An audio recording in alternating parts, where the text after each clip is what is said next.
च्या माध्यमातून स्पॉन्सर्ड केले जात होते। मला वाटतं की या न्याय निवाड्याच्या माध्यमातून त्यांना मिळालेली ही एक चपराक आहे आणि म्हणून माननीय न्यायालयाचं निर्णयाचं या ठिकाणी आम्ही सर्वजण स्वागत करतो। काही दिवसांपूर्वी मुंबई ब्लास्टच्या सगळ्या आरोपींना निर्दोष मुक्त करण्यात आलं होतं। त्यानंतर आता मालेगाव ब्लास्टचे आरोपी मुक्त करण्यात आले।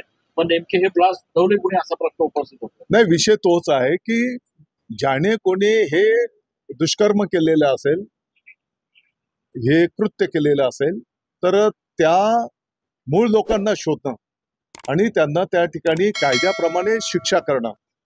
परंतु या घटनेच्या माध्यमातून त्या काळातल्या राज्यकर्त्यांनी राजकारण करायला घेतलं आणि निरपराध लोकांना त्या ठिकाणी गोवण्याचा प्रयत्न केला गेला। नुसतं गोवण्याचा प्रयत्न नाही केला तर त्या निरपराध लोकांना काही वर्ष जेलमध्ये काढावी लागले। साध्वीजी सारख्या ज्यांनी देशाची सेवा केलेली आहे अशा लोकांना सुद्धा त्या ठिकाणी जेलमध्ये राहावं लागलं आणि म्हणून मला वाटतं की माननीय न्यायालयाने आज त्या ठिकाणी न्याय निवाडा करून या सर्व दुष्ट लोकांना चपराक दिलेली आहे। या सगळ्या प्रकरणामध्ये आम्ही सुप्रीम कोर्टात जाणार असं देखील काही इथले पीडित जे आहेत त्यांचे नातेवाईक म्हणतात। मला वाटतं सुप्रीम कोर्टात आता वस्तुस्थिती आहे की त्या कुटुंबातले लोक काही जखमी झाले होते, काहींचं निधन पण झालेलं। विषय मूळ असाच आहे की ज्यांनी ही कृत्य केलेलं आहे त्यांना शासन झालं पाहिजे आणि म्हणून त्या काळामध्ये राजकारण केलं गेलं, निरपराध लोकांना, साधू संतांना गोवण्याचं काम केलं गेलं आणि भगव्याला बदनाम करण्याचं षडयंत्र रचलं गेलं। भगवा दहशतवाद हा ओढून ताणून आणून त्या ठिकाणी दाखवण्याचा केविलवाणा प्रयत्न केला गेला होता। मी आपल्या माहितीकरता सांगू इच्छितो की ज्या दिवशी ह्या घटना, दुर्दैवी घटना झालेल्या, मालेगावला जेव्हा ती पेशंट लोक दवाखान्यामध्ये ऍडमिट करण्याचं काम केलं जात होतं, तर त्या पेशंट्सला आरोग्याच्या सुविधा उपलब्ध करून देणं, त्याच्यासोबतच स्वतः रक्त देऊन त्या पेशंट्सला मदत करण्याचं काम मालेगावच्या शिवसेनेने आणि अनेक हिंदुत्ववाद्यांनी केलेलं आणि म्हणून मूळ ज्यांनी ही घटना केलेली त्यांच्यावर कारवाई होणं अपेक्षित आहे।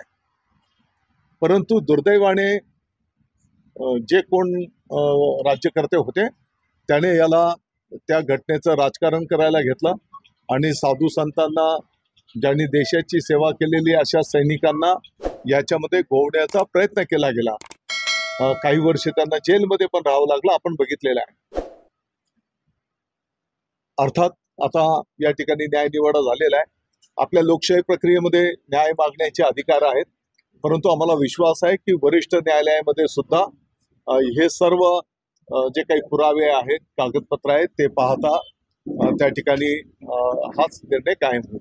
न्यायालयाने असं म्हटलं की पुरावे नाहीये, त्रुटी होत्या, पण मग इतके दिवस नाही म्हणा किंवा इतर संस्थांनी काय केलं नेमकं, जर सर्व आरोपी जेलमध्ये होते? नाही, बरोबर आहे ना। आता या घटनेला 15-17 वर्ष झाली आणि जेव्हा ही घटना झालेली त्या काळामधल्या राज्यकर्त्यांनी जाणीवपूर्वक या निरपराध लोकांना त्या ठिकाणी त्यांच्यावर गुन्हे दाखल करून त्यांना जेलमध्ये टाकले आणि अनेक गंभीर कलम त्या ठिकाणी लावले आणि त्या कलमांच्यामुळे या लोकांना कित्येक वर्ष जेलमध्ये राहावं लागलं। ही वस्तुस्थिती आहे ना। आणि म्हणून त्याच काळामध्ये ज्याने कोणी हे कृत्य केलेलं आहे, मूळ गुन्हेगाराच्या पर्यंत जर ते गेले असते तर कदाचित त्या दोषींना शासन झालं असतं। परंतु तुम्हाला मूळ गुन्हेगाराच्या ऐवजी भगवा आतंकवाद, हिंदुत्वाला बदनाम करणं हे षडयंत्र तेव्हाच्या काँग्रेसच्या राज्यकर्त्यांनी आखलेलं होतं आणि म्हणून साधू संतांना, ज्यांनी सैन्य दलामध्ये आपल्या देशाची सेवा केली अशा लोकांना जेलमध्ये टाकलं। काँग्रेसने माफी मागावी अशी मागणी चंद्रशेखर बावनकुळेंनी केली होती। बघा, त्याने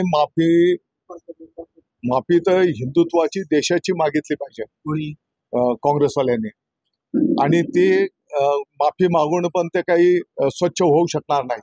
कारण ह्या साधू संतांना, देशाची सेवा करणाऱ्यांना तुम्ही जेलमध्ये टाकलंय. काही वर्ष त्यांना जेलमध्ये तुम्ही यातना दिल्या. ते पाप कसं धुवून निघेल? या प्रकरणात तपास चुकीच्या पद्धतीने असं सरळ गोष्ट आहे. आणि माननीय न्यायालयाने त्याच्यावर शिक्कामोर्तब केलंय की तुम्ही निरपराध लोकांना त्या ठिकाणी अडकवलं.